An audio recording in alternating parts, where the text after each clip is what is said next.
I write poetry. I have about 30, 35 poems, and every intention of publishing the book, except I just haven't got around to doing it yet. I want to wait till I get old enough to.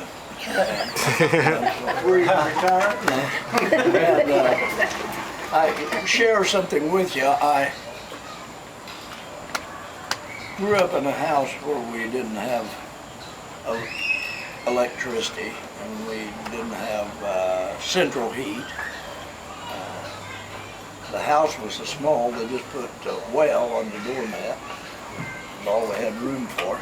So they hung the front hinges and the front door hinges and back door hinges on the same post. So, and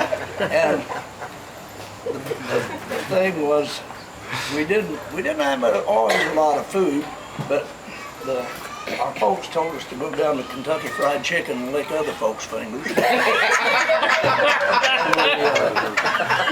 got by, but one of the good things that happened, my mother was a school teacher, and she died when I was 7, but she read to us Eggemeyer Bible story books and poetry, and grew up on lots of poems, and I guess it kind of influenced my thinking at times. And I want to tell you about where I write. I write at night, and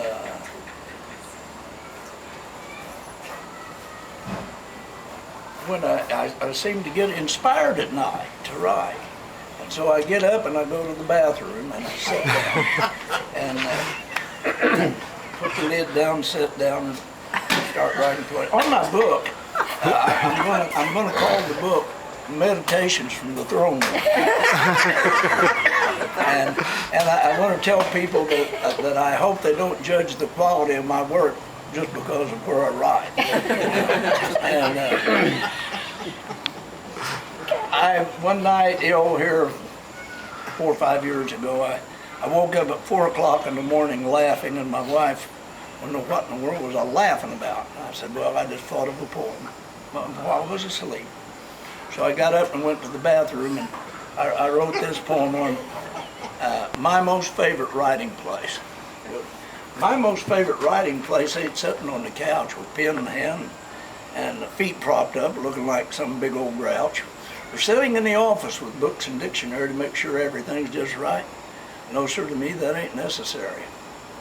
Or lying in lush and tender grass neath the shade of some big tree, experiencing the most that nature has. No, sir, that's just not me. I usually write in the dead of night, when my brain's a-hopping like a toad.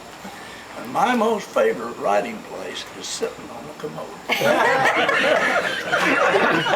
think I've read some of your poetry. I saw that on the bedroom wall. Man, you do a lot of traveling. Get stuff all over the place. That was at Stucky's truck stop. Was his phone number on there? Oh, it probably was. When my mother was still alive. She died when I was 7, so it was in the early, well, it was the 4th of July when this actually happened. And I write true things. I would never tell a lie about anything. So everything I write is true, just some of them haven't happened yet. But it makes it, so I want you to know that it's true. But now this one is a sure enough true story, and I call it the firecracker story. And it actually happened like I'm telling it in a poem. This happened when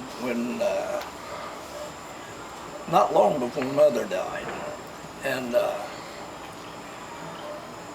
see, in 1937, I'd been to church to learn about heaven, and do unto others as you'd have them do unto you.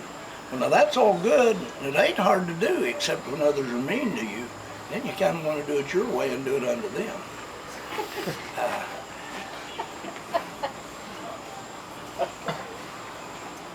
Boy, I tell you what, I haven't forgotten this, but I'm having trouble remembering. See, 4th of July, beautiful day, preacher boy came to our house to play, but did I say that? No. That kid and my brother didn't want nothing to do with me. Well, this made me mad, and I began to cry. I swore good even come to or die. So I ran to the house and got me a great big old firecracker, a big old 4-incher. Well, they were up at the barn just fooling around. For much opportunity lay on the ground. So I made my plans and I quickly went into action. No shirt, just shorts, no shoes or socks. But it really didn't matter because there weren't no rocks. I had to be careful the old nasty chicken didn't squash up between my toes. There by the barn door lay a fresh cow pile. So I went to work with a fiendish smile and I buried that sucker till all that stuck out was the fuse. Well, so ingenious this plan I made. I'll use that pile like a hand grenade and I'll splatter those rascals from their head down to their toes. Then I thought of a scripture I was taught to believe. It's more blessed to give than it is to receive. And believe me, brother, I was going to give it unto them. I'll touch a punk to the fuse, go through the barn door, peep through the cracks, and I'll watch old Bossy fly. Well, that thing went off. It was a horrible blast. I never saw a firecracker go off so fast. I was still bent over that pile. That pile disappeared right before my eyes and swear the blame thing had vaporized. But a split second later, I knew my deductions were wrong. That stuff had flew to lightning pace, about a half-inch thick all over my face, and evenly distributed the rest of the way to my toes. Well, I let out a bell, her blood curdling enough to make my hair stand up. If it weren't for that stuff, I'd had it plastered done slick and tight to the top of my head. My folks come a-running. My daddy, I vowed, I wasn't hurt too bad as a screaming too loud. But my mama just knew I'd blown my fingers and hand plumb off. When they finally got there, I realized it wasn't hurt too bad. So I opened my eyes, and all I could see was that green stuff hanging off the end of my eyelashes. Well, Daddy handed me a cob. I took a hold of one end, he took the other's assistant in, and he led me to the house, but he wouldn't take me by the hand. Now, they washed me down, got me ready to scrub, which they promptly did in the big wash tub, and that old lye soap did its job one more time. Now, if you haven't learned from what I did when I was 6 and an ingenious kid, then I've got a lot of experience and one last bit of advice. If to blow up a cow pile, you aspire, and for whatever reason your plans backfire, just make sure that you never lick your lips.